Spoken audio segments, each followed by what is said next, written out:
ಎಲ್ರಿಗೂ ನಮಸ್ಕಾರ.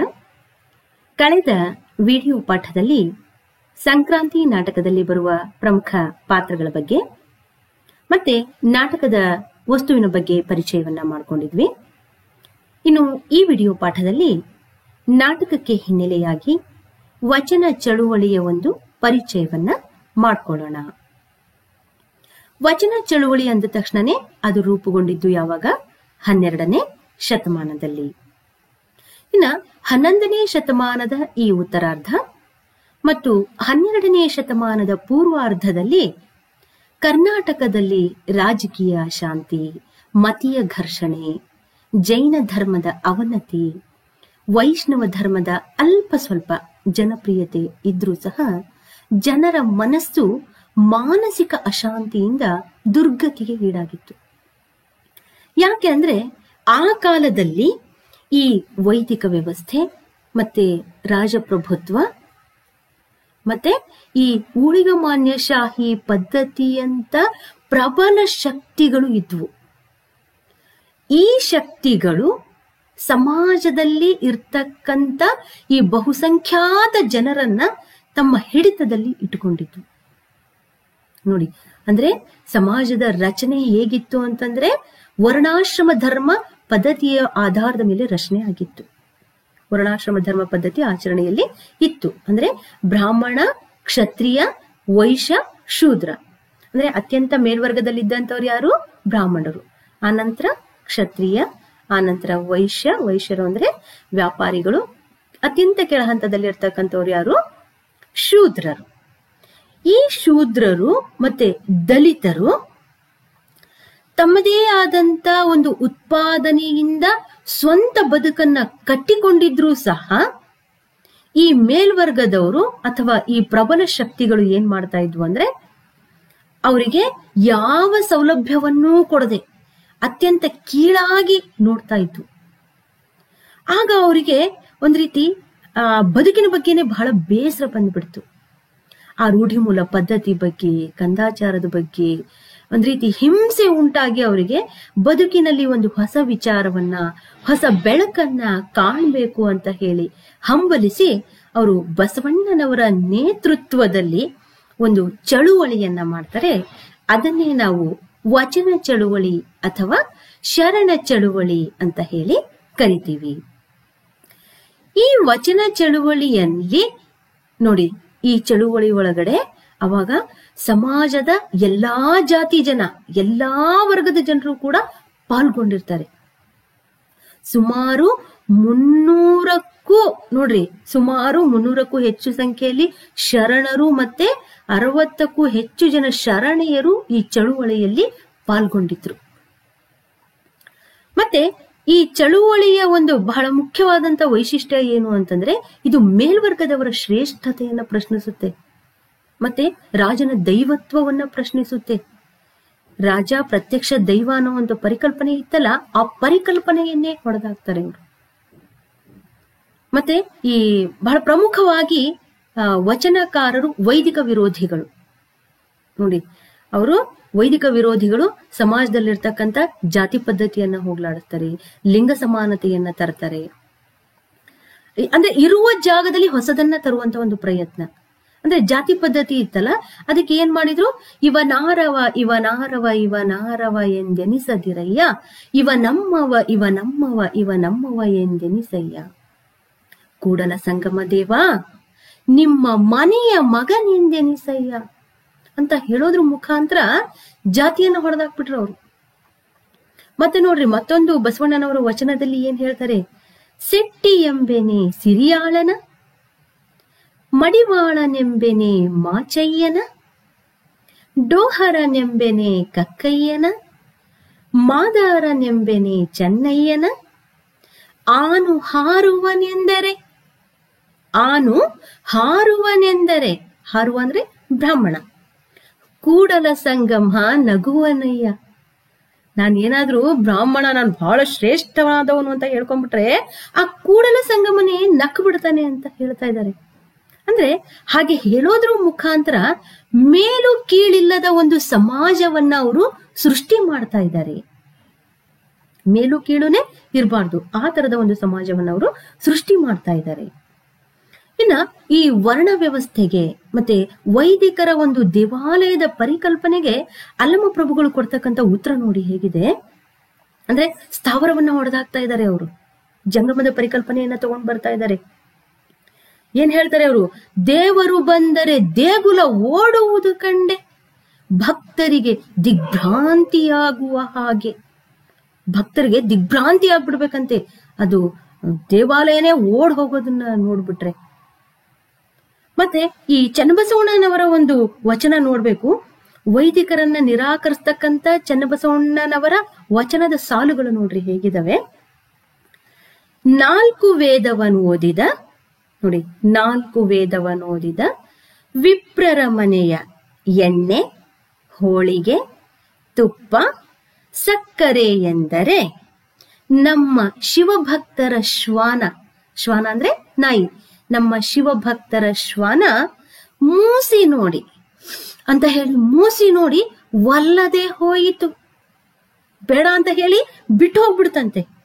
ಅಂದ್ರೆ ಅಲ್ಲಿನ ಒಂದು ವರ್ಣ ವ್ಯವಸ್ಥೆಗೆ ಅಂದಿನ ವಚನಕಾರರು ಅಥವಾ ಶಿವಶರಣರು ಕೊಟ್ಟಂತ ಉತ್ತರ ಇದೆಯಲ್ಲ, ಅದು ಬಹಳ ದೊಡ್ಡದು, ಬಹಳ ದೊಡ್ಡದು. ಇನ್ನು ಲಿಂಗ ಸಮಾನತೆ ಬಗ್ಗೆ ನಾವು ಹೇಳೋದಾಯ್ತು ಅಂದ್ರೆ, ಈ ಚಳುವಳಿಯ ಮತ್ತೊಂದು ವೈಶಿಷ್ಟ್ಯ ಸ್ತ್ರೀಯರಿಗೆ ಸಮಾನತೆಯನ್ನ ಕೊಟ್ಟಿತ್ತು. ಅಂದ್ರೆ ಅದಕ್ಕೂ ಪೂರ್ವದಲ್ಲಿ ಹೆಣ್ಣನ್ನ ಎರಡನೆಯವಳಾಗಿ ಅಂದ್ರೆ ಅಧೀನಳನ್ನಾಗಿ, ಈ ಪಿತೃಪ್ರಧಾನ ಕುಟುಂಬ ಪದ್ಧತಿಯ ಒಳಗಡೆ ಆಕೆಗೆ ಒಂದು ಸಮಾನತೆ ಅನ್ನೋದಿರ್ಲಿಲ್ಲ, ಶೋಷಣೆ ನಡೀತಾ ಇತ್ತು. ಅದಕ್ಕೆ ವಚನಕಾರರು ಏನ್ ಮಾಡ್ಬಿಟ್ರು, ಸ್ತ್ರೀ ಪುರುಷ ರಹಿತ, ಸ್ತ್ರೀ ಪುರುಷ ಭೇದ ರಹಿತ ಒಂದು ಸಮಾಜವನ್ನ ಅವರು ಪರಿಕಲ್ಪನೆಗೆ ತಂದು ಬಿಟ್ರು. ಅವರು ಸಮಾಜವನ್ನ ಸೃಷ್ಟಿಸಿದ್ರು. ಅಂದ್ರೆ ಪ್ರಾಪಂಚಿಕ ಬದುಕಿನಲ್ಲಿ ಮತ್ತೆ ಪಾರಮಾರ್ಥಿಕ ಬದುಕಿನಲ್ಲಿ ಈ ಎರಡೂ ನೆಲೆಯಲ್ಲಿ ಆಕೆ ಕೂಡ ಪುರುಷನಷ್ಟೇ ಸರಿಸಮಾನಳು ಅಂತ ಹೇಳಿದ್ರು. ಅದಕ್ಕೆ ನಮ್ಮ ದಾಸಿಮಯ್ಯನ ಒಂದು ವಚನ ಇದೆಯಲ್ಲ, ಏನ್ ಹೇಳಿ ನಾನು ನಿಮಗೆ ಹೇಳ್ತಾ ಇರ್ತೀನಿ, ಯಾವ್ದಪ್ಪ ಅಂತಂದ್ರೆ, ಸತಿಪತಿಗಳಿಂದ ಒಂದಾದ ಭಕ್ತಿ, ಸತಿಪತಿಗಳಿಂದ ಒಂದಾದ ಭಕ್ತಿ ಹಿತವಾಗಿ ಅಪ್ಪುದು ಶಿವಂಗೆ, ಅದು ಶಿವನಿಗೂ ಕೂಡ ಇಷ್ಟ ಆಗುತ್ತೆ ಅನ್ನೋದನ್ನ ಹೇಳ್ತಾರೆ. ಮತ್ತೆ ಹೆಣ್ಣು ಆಕೆ ಮೋಕ್ಷ ಸಾಧನೆಗೆ ಅಡ್ಡಿಯಾದವಳು, ಆಕೆ ಮಾಯೆ ಅಂತ ಎಲ್ಲ ಜರದಾಗ ಶಿವಶರಣರು ಕೊಡ್ತಕ್ಕಂಥ ಉತ್ತರ ನೋಡಿ ಹೇಗಿದೆ. ಹೆಣ್ಣು ಹೆಣ್ಣಲ್ಲ, ಹೆಣ್ಣು ರಕ್ಕಸಿ ಅಲ್ಲ, ಆಕೆ ಸಾಕ್ಷಾತ್ ಕಪಿಲ ಸಿದ್ಧ ಮಲ್ಲಿಕಾರ್ಜುನ ಅಂತ ಹೇಳೋದ್ರ ಮುಖಾಂತರ ಹೆಣ್ಣಿಗೆ ಒಂದು ವಿಶೇಷ ಸ್ಥಾನಮಾನವನ್ನೇ ಅವರು ಕಲ್ಪಿಸ್ತಾ ಇದ್ದಾರೆ. ಇನ್ನು ಈ ವಚನ ಚಳುವಳಿಯ ಬಹಳ ಮುಖ್ಯವಾದ ಒಂದು ಪರಿವರ್ತನೆ ಏನಪ್ಪಾ ಅಂತಂದ್ರೆ, ಕಾವ್ಯದ ವಸ್ತು, ರಚನಾ ವಿಧಾನ, ಭಾಷೆ, ಈ ಎಲ್ಲವೂ ಕೂಡ ಬದಲಾವಣೆಗೆ ಒಳಗಾಗ್ತಾ ಇರತಕ್ಕಂತ ಒಂದು ಸಂದರ್ಭವನ್ನ ನಾವು ಕಾಣಬಹುದು. ಅಂದ್ರೆ ಅದಕ್ಕೂ ಪೂರ್ವದಲ್ಲಿ, ಅಂದ್ರೆ ಈ ವಚನ ಸಾಹಿತ್ಯಕ್ಕಿಂತಲೂ ಪೂರ್ವದಲ್ಲಿ ಯಾವ ಸಾಹಿತ್ಯ ಇತ್ತು? ಚಂಪು ಸಾಹಿತ್ಯ ಇತ್ತು. ಆ ಚಂಪು ಸಾಹಿತ್ಯದಲ್ಲಿ ಪಂಪಾದಿ ಕವಿಗಳು ರಾಜನನ್ನ ಮೆಚ್ಚಿಸಿ ಕಾವ್ಯವನ್ನ ಬರೆದ್ರೆ, ವಚನಕಾರರು ಏನ್ ಮಾಡಿದ್ರು? ರಾಜನನ್ನ ಮೆಚ್ಚಿಸ್ಲಿಕ್ಕೋಸ್ಕರ ಕಾವ್ಯವನ್ನ ಬರೀಲಿಲ್ಲ ಅವರು. ಆಮೇಲೆ ಈ ಚಂಪು ಕವಿಗಳ ಒಂದು ಕಾವ್ಯದ ವಸ್ತು ಏನಾಗಿತ್ತು? ಇತಿಹಾಸ ಮತ್ತೆ ಪುರಾಣಕ್ಕೆ ಸಂಬಂಧಪಟ್ಟಿದ್ದಾಗಿರ್ತಾ ಇತ್ತು. ಆದ್ರೆ ಇಲ್ಲಿ ಇವರಿಗೆ ಶಿವಭಕ್ತರ ಒಂದು ಭಕ್ತಿ ಬೋಧೆಗಳೇ ಇವರ ವಚನಗಳಿಗೆ ಒಂದು ವಸ್ತು ಆಯ್ತು. ಮತ್ತೆ ಭಾಷೆಯನ್ನು ಕೂಡ ನಾವು ಗಮನಿಸಲೇಬೇಕು. ಅಲ್ಲಿ ಹಳಗನ್ನಡ ಮಿಶ್ರಿತವಾದಂತ ಸಂಸ್ಕೃತ ಭೂಯಿಷ್ಠ ಭಾಷೆಯನ್ನ ಬಳಸ್ತಾ ಇದ್ರು ಪಂಪಾದಿ ಕವಿಗಳು, ಚಂಪು ಯುಗದ ಕವಿಗಳು. ಆದ್ರೆ ವಚನಕಾರರು ತಿಳಿಯಾದ ಒಂದು ಕನ್ನಡ ಆಡು ಭಾಷೆಯಲ್ಲಿ ಇವರು ವಚನಗಳನ್ನ ರಚನೆ ಮಾಡ್ತಾ ಇದ್ರು. ಅದಕ್ಕೆ ಇದನ್ನ ಒಂದು ಪರಿವರ್ತನೆಯ ಕಾಲ ಅಂತ ಕೂಡ ನಾವು ಹೇಳಬಹುದು.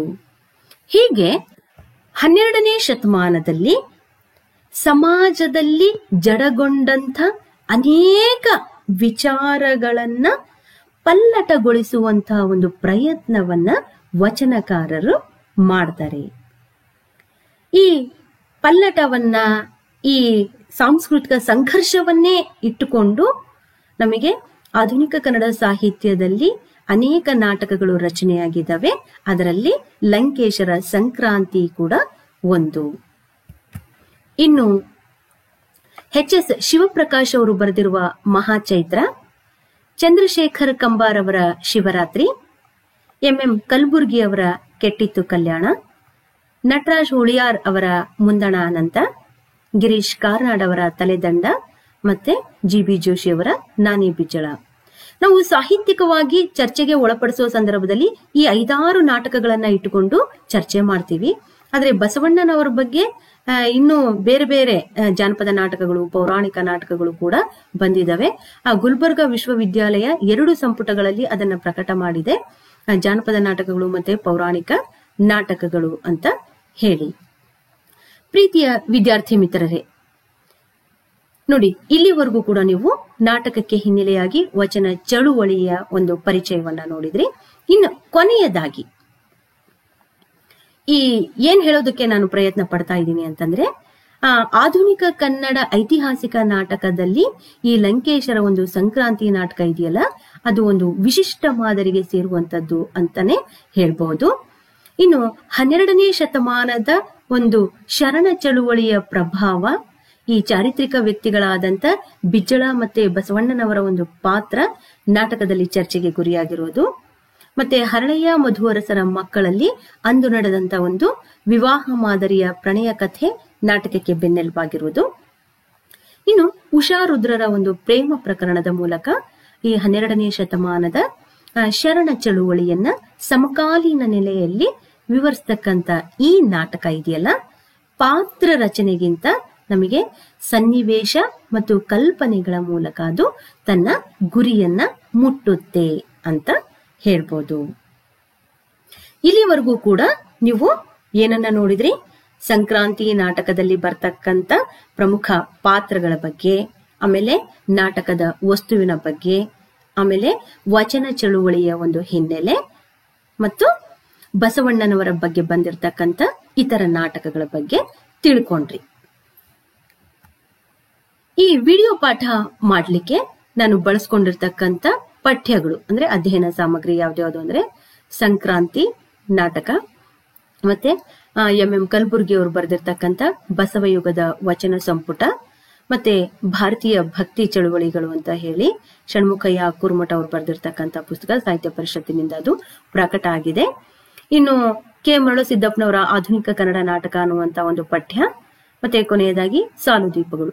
ಈ ಇಷ್ಟು ಟೆಕ್ಸ್ಟ್ ಅನ್ನ ನಾನು ಈ ವಿಡಿಯೋ ಪಾಠ ಮಾಡ್ಲಿಕ್ಕೆ ಬಳಸ್ಕೊಂಡಿದ್ದೀನಿ. ವಿದ್ಯಾರ್ಥಿ ಮಿತ್ರರೇ, ಇನ್ನು ಈಗ ನಿಮ್ಮ ಒಂದು ಟೆಸ್ಟ್ ಅಂದ್ರೆ ಈ ವಿಡಿಯೋ ಪಾಠವನ್ನ ಕೇಳಿ ನೀವು ಎಷ್ಟು ತಿಳ್ಕೊಂಡಿದ್ದೀರಿ ಅನ್ನೋದಕ್ಕೆ ನಾನು ನಿಮ್ಗೆ ಒಂದು ಸಣ್ಣ ಟೆಸ್ಟ್ ಅನ್ನ ಮಾಡ್ತಾ ಇದ್ದೀನಿ.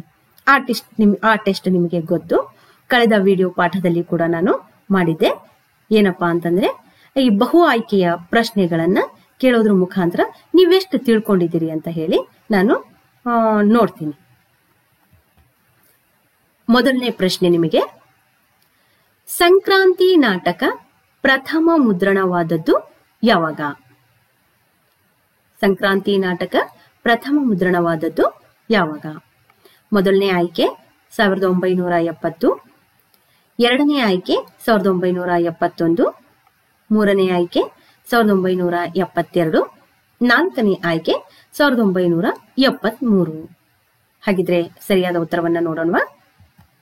1973 ಇದು ಸರಿಯಾದ ಉತ್ತರ. ಮೊಟ್ಟ ಮೊದಲು ಸಂಕ್ರಾಂತಿ ನಾಟಕ ಪ್ರಕಟವಾಗಿದ್ದು ಯಾವಾಗ? 1973. ಇನ್ನು ಎರಡನೆಯ ಪ್ರಶ್ನೆ ನೋಡೋಣ. ತಲೆದಂಡ ನಾಟಕದ ಕರ್ತೃ ಯಾರು? ತಲೆದಂಡ ನಾಟಕದ ಕರ್ತೃ ಯಾರು ಅಂದ್ರೆ ತಲೆದಂಡ ನಾಟಕವನ್ನ ಯಾರು ಬರೆದಿದ್ದಾರೆ ಅಂತ ಹೇಳಿ. ಮೊದಲನೇದು ಗಿರೀಶ್ ಕಾರ್ನಾಡ್, ಎರಡನೇದು ಪಿ ಲಂಕೇಶ್, ಮೂರನೇದು ಎಚ್.ಎಸ್. ಶಿವಪ್ರಕಾಶ್, ನಾಲ್ಕನೇದು ಚಂದ್ರಶೇಖರ್ ಕಂಬಾರ್. ಉತ್ತರ ನೋಡೋಣವಾ? ಗಿರೀಶ್ ಕಾರ್ನಾಡ್. ತಲೆದಂಡ ನಾಟಕವನ್ನ ಬರೆದವರು ಯಾರು? ಗಿರೀಶ್ ಕಾರ್ನಾಡ್. ಈಗ ಮೂರನೇ ಪ್ರಶ್ನೆ, ಉಜ್ಜನ ಪಾತ್ರ ಯಾವ ನಾಟಕದಲ್ಲಿ ಬರುತ್ತದೆ? ಇದು ನಿಮ್ಮ ಪ್ರಶ್ನೆ. ಉಜ್ಜನ ಪಾತ್ರ ಇದೆಯಲ್ಲ ಅದು ಯಾವ ನಾಟಕದಲ್ಲಿ ಬರುತ್ತದೆ? ಮೊದಲನೇದು ಕೆಟ್ಟಿತ್ತು ಕಲ್ಯಾಣ, ಎರಡನೇದು ತಲೆದಂಡ, ಮೂರನೇದು ಮಹಾಚೈತ್ರ, ನಾಲ್ಕನೇದು ಸಂಕ್ರಾಂತಿ. ಉತ್ತರ ನೋಡೋಣ. ಸರಿಯಾದ ಉತ್ತರ ಯಾವುದು ಅಂತ ಹೇಳಿ. ಉಜ್ಜನ ಪಾತ್ರ ಯಾವ ನಾಟಕದಲ್ಲಿ ಬರುತ್ತೆ? ಸಂಕ್ರಾಂತಿ ನಾಟಕದಲ್ಲಿ. ಇನ್ನು ನಾಲ್ಕನೆಯ ಪ್ರಶ್ನೆ, ಆಧುನಿಕ ಕನ್ನಡ ನಾಟಕ ಈ ವಿಮರ್ಶಾ ಪುಸ್ತಕವನ್ನು ಬರೆದವರು ಯಾರು? ಯಾರು? ಮೊದಲನೇ ಆಯ್ಕೆ Giraddi Govindaraj, GS Amur, K Marulasiddappa, HS Raghavendra Rao. ಸರಿಯಾದ ಉತ್ತರ K ಮರುಳಸಿದ್ದಪ್ಪ. ಆಧುನಿಕ ಕನ್ನಡ ನಾಟಕ ಈ ವಿಮರ್ಶಾ ಪುಸ್ತಕವನ್ನು ಬರೆದವರು K ಮರುಳಸಿದ್ದಪ್ಪ. ಇನ್ನು ಐದನೇ ಪ್ರಶ್ನೆ ಮತ್ತು ಕೊನೆಯ ಪ್ರಶ್ನೆ, ಬಸವಣ್ಣನವರನ್ನು ಕುರಿತು ಗುಲ್ಬರ್ಗಾ ವಿಶ್ವವಿದ್ಯಾಲಯ ಪ್ರಕಟಪಡಿಸಿದ ನಾಟಕಗಳು ಎಷ್ಟು ಸಂಪುಟಗಳಲ್ಲಿವೆ? ಪ್ರಶ್ನೆನ ಮತ್ತೊಮ್ಮೆ ಓದ್ತಾ ಇದ್ದೀನಿ. ಬಸವಣ್ಣನವರನ್ನ ಕುರಿತು ಗುಲ್ಬರ್ಗಾ ವಿಶ್ವವಿದ್ಯಾಲಯ ಪ್ರಕಟಪಡಿಸಿದ ನಾಟಕಗಳು ಎಷ್ಟು ಸಂಪುಟಗಳಲ್ಲಿವೆ? ಮೊದಲನೇ ಆಯ್ಕೆ 1, ಎರಡನೇ ಆಯ್ಕೆ 2, ಮೂರನೇದು 3, ನಾಲ್ಕನೇದು 4. ಹಾಗಾದ್ರೆ ಸರಿಯಾದ ಉತ್ತರವನ್ನ ನೋಡೋಣವಾ? 2 ಸಂಪುಟಗಳಲ್ಲಿ ಗುಲ್ಬರ್ಗಾ ವಿಶ್ವವಿದ್ಯಾಲಯ ಪ್ರಕಟ ಮಾಡಿದೆ. ಪ್ರೀತಿಯ ವಿದ್ಯಾರ್ಥಿ ಮಿತ್ರರೇ, ಇಲ್ಲಿಗೆ ಈ ವಿಡಿಯೋ ಪಾಠವನ್ನ ನಾನು ಮುಗಿಸ್ತಾ ಇದ್ದೀನಿ.